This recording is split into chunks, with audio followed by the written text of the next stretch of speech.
Morning. It is Sunday, July 31st, and I've got projects, and you're coming with me. First project I have to tackle is this one. This thing's full of flour. I was able to go to the Heritage Days at the National Farm Heritage Museum in Greenville, Illinois, and what's really awesome about that is there's a guy there that actually knows my family somehow. Anyway, that they mill fresh whole grain flour. He filled up a 5-gallon bucket for me. Yep, awesome, great, but it needs to be sifted. So we're going to sift it into a Mylar bag, into a second bucket. So that's project one. Where's Brandon for all this? Well, he's actually still at the Farm Heritage Museum messing with the steam engine. Yeah, that thing. So he's doing that, and I'm doing this because I got super sunburned yesterday when I was out there. So I'm hiding today. So let's get to it. Ironically, we were walking around and they've got like all sorts of stuff there, and one of the things that they got there is a bunch of flea market stuff. Well, I've been looking for one of these things, and you know what they are, you know, the sifters. They're so hard to find in good shape that are actually decent. Well, I found this one for $8 and I was really happy because like a lot of times these vintage ones are like $30 or $40. So we're gonna use this thing. Let's open this up. I haven't even looked at this stuff, to be honest with you. He did it while we were walking around. He said, just come back and it'll be done for you. And I was like, okay. I hate doing these things. There it goes.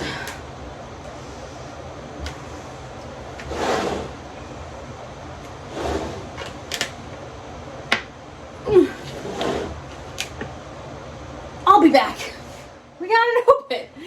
That was not fun. I turned you off because all sorts of choice words were being said at that moment. But there's the flour. I mean, look at the quality of this. Yeah, this is whole grain flour, whole wheat flour. So I am going to sift it because it'll just be better for baking. And honestly, it's going to be a very simple method. All this is going to fit in here. So I just need to deal with it, basically. I just need something to put. This will work. To put the shards in. So that's going to be where all the cracked pieces go. So we're just literally going to sift this into here, and I'll come back, chat with you in a little bit.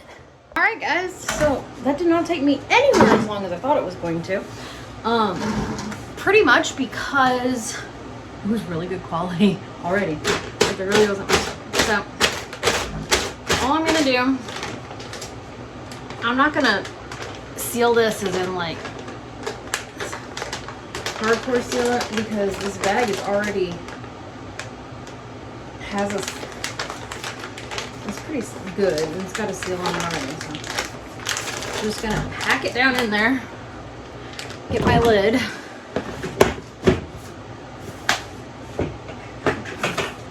And there we go.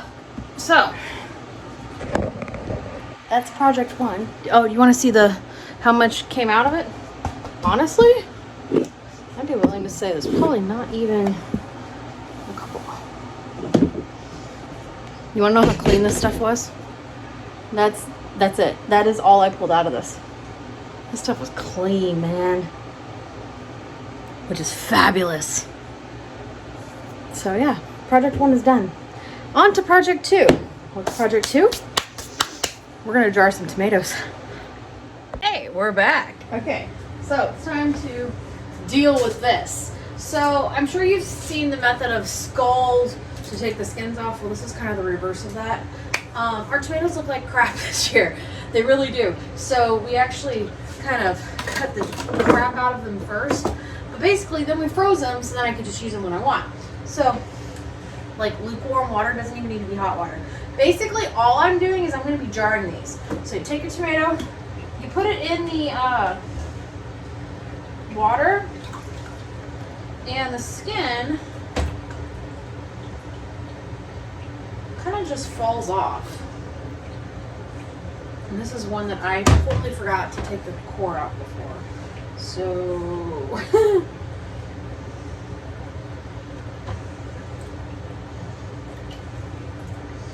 that one might have to sit for a minute. But this one's already ready to go. Literally in, and skin's just gonna pop right off. Brandon actually uses cold water, but my skin didn't handle it cold. So you just, yeah, skin off. And then this is just gonna go in the pot. So I'm just jarring these. So once I get them all done, we're gonna be heating this up and getting all the heat, just getting them hot. And then I'll just be canning the tomatoes. This is cold.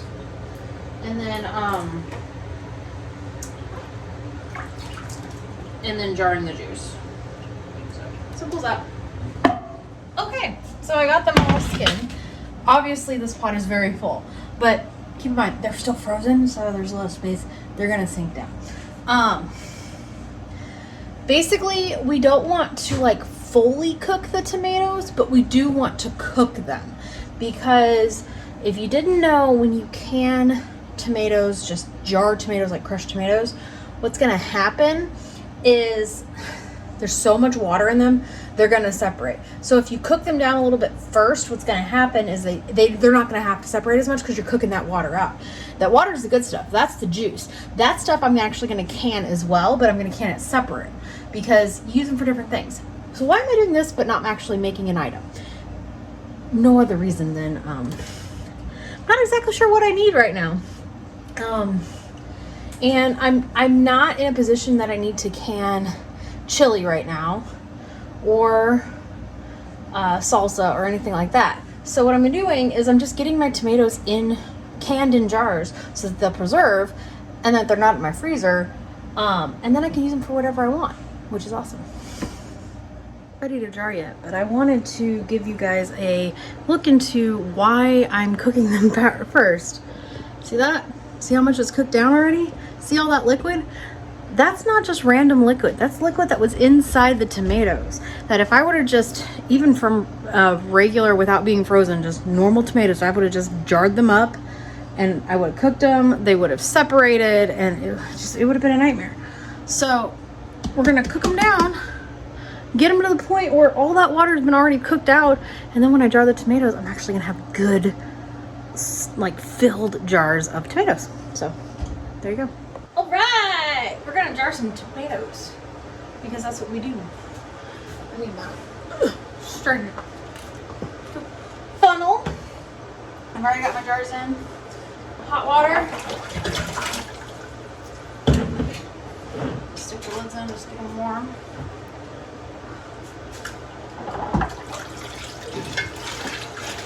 All right. So I'm not adding any salt, any flavorings of this other than a little bit of lemon juice in each jar. All that's going to do is raise the acidity just a little bit. Do I weigh it? No, I don't. It's a thing. So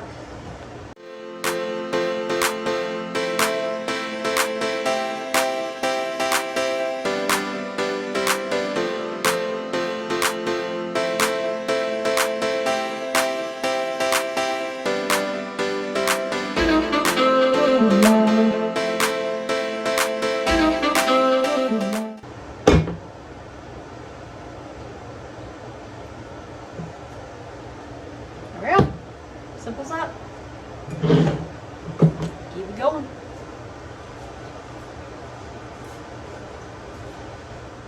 Okay, so we are outside in Rachel's Outdoor Canning Land. For your information, I ended up with 6 quarts of crushed tomatoes and 7 quarts of juice, and then 1 pint of crushed tomatoes, which worked out really well because that is 2 full canners. So we're gonna get these things going. Once they get to a rolling boil, it is 40 minutes, I believe. I might do 45. I don't know. We'll find out.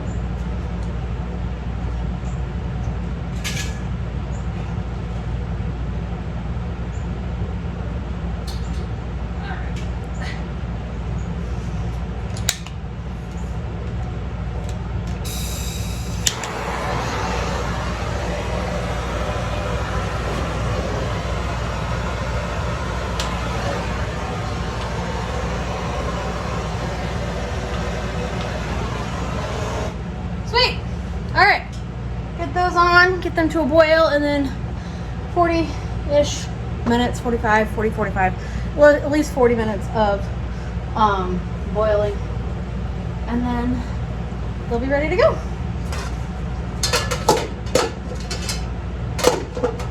Wahoo! See you later. Okay, so first batch is coming out. I've got one that buckled, so I'm going to try to be quick with this, and I'm going to try to save it. Some people say, so when lids buckle, it's basically because you screwed on the lid too tight. It's completely user error. It is not the jars. It's not the lids. I can't stand when people say, oh my gosh, my lid buckled. So, sorry. You did it. So, what we're going to do, this is the one that buckled. I haven't looked at the other one yet. So what we're going to do is we're going to try to loosen this.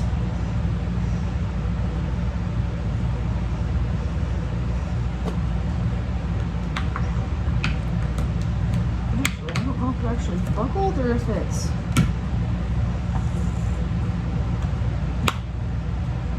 Actually, I don't think it buckled. I think we're okay. I think it's just a higher sitting lid. So I think we're fine. Never mind. Alright, second one. Yep, I think it might be just be the lid. The difference. The way the lid is. So yeah. We're gonna pull these guys out. So that is the juice. Remember how much I pulled out? I drained out of these. There you go.